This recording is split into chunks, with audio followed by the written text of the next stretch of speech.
नमस्कार, आप देख रहे हैं खबरें आज तक लाइव और मैं हूं विनोद कुमार गुप्ता। इस वक्त 1 जून को भारत में मतदान के तहत लोकतंत्र का महापर्व आज मनाया जा रहा है। लोकसभा सलेमपुर में हम हैं, सिकंदरपुर विधानसभा अंतर्गत बंसी बाजार में, जहां पर हम वरिष्ठ समाज सेवी व ज्ञानकुंज एकेडमी के प्रबंधक डॉक्टर DN सिंह से बात करेंगे।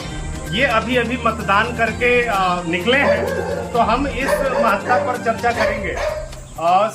सिंह साहब, अभी आप मतदान करके आए हैं, क्या कहेंगे इस मतदान पर?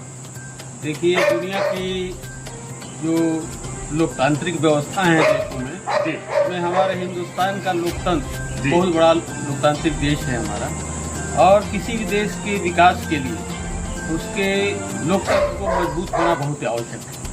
इस संदर्भ में मैं लोगों से निवेदन करूंगा कि बढ़ चढ़ करके हिस्सा लीजिए वोटिंग में, और आप घरों से निकल करके वोट करें। मैं भी अभी वोट दे करके आया हूँ, और आप अपना वोट दे करके अपने सुयोग्य नेता को चुने ताकि अच्छी सरकार बने और जो देश के विकास पर काम करें। सिंह साहब, आप एक वरिष्ठ समाज सेवी हैं। समाज के छोटे तबके से लेकर के बड़े तबके तक में आप हमेशा आते जाते रहते हैं।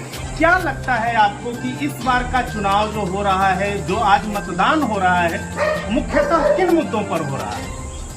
देखिए, यह चुनाव जो है विकास के मुद्दों पर और देश की सुरक्षा के मुद्दों पर हो रहा है। जी, देश की सुरक्षा संरक्षा जो सरकारें करेंगी, जो देश का विकास करेंगी, उन्हीं को पुनः आना चाहिए। हमसे इस लोकतंत्र के महापर्व पर हमसे जुड़ने के लिए, वो हमसे बात करने के लिए सिंह साहब, आपका बहुत बहुत धन्यवाद।